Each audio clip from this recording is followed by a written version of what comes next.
welcome back to the Sincerely Emma podcast. In today's episode, I want to talk about the saying, slow and steady wins the race.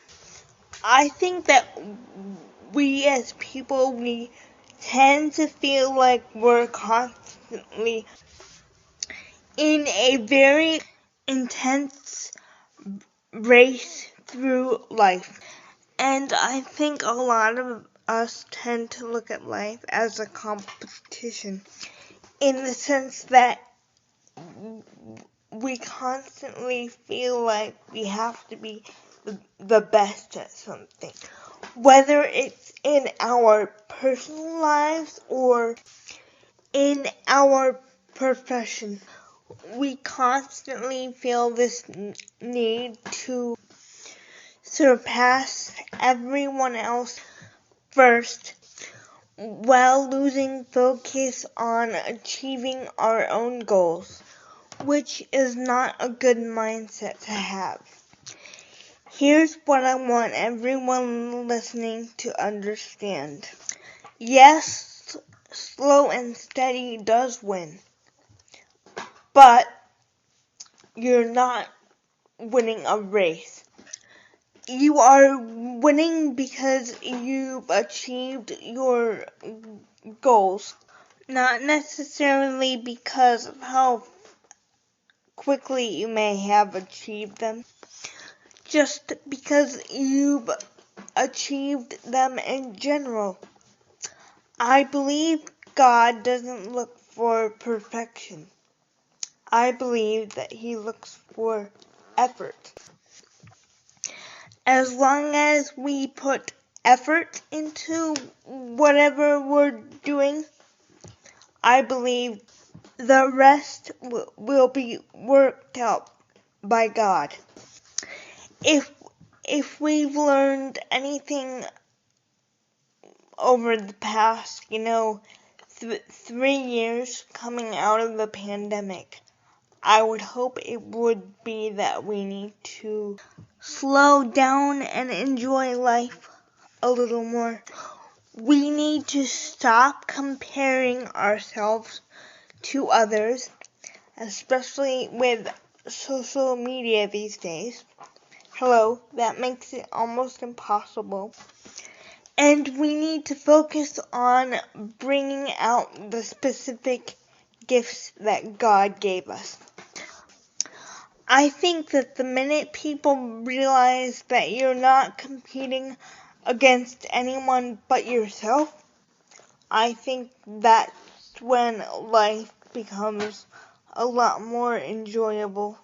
The minute that we realize that life isn't a competition. I've said this before, and I'll say it again. Each person's life journey is extremely unique. God knew us even before we were on the earth. He created each one of us with a specific plan in mind. If that plan is to, become a doctor or a lawyer, so be it. But you know what? If not, that's fine.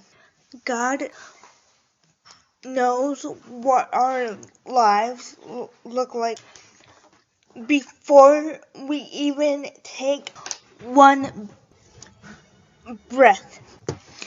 He knows what we're gonna do with our days, and He also knows how many we have.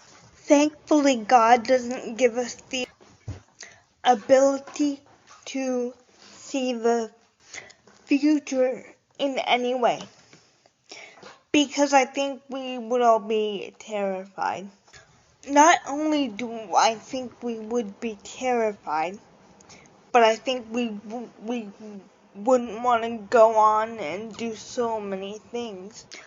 But again, we have to remember that God already knows our entire life. We cannot control one step, which is extremely difficult, I know, but it's the reality of life. You will finish racing, but you'll do it in your own time. And you'll have the biggest supporter standing by. His name is Jesus. And guess what? If you were blessed enough to wake up today, that is a damn blessing. Every day might not feel like you are winning all the time, but that's why I believe we aren't in charge of writing our own story alone. We are in charge of writing a portion of our story, but not the whole thing.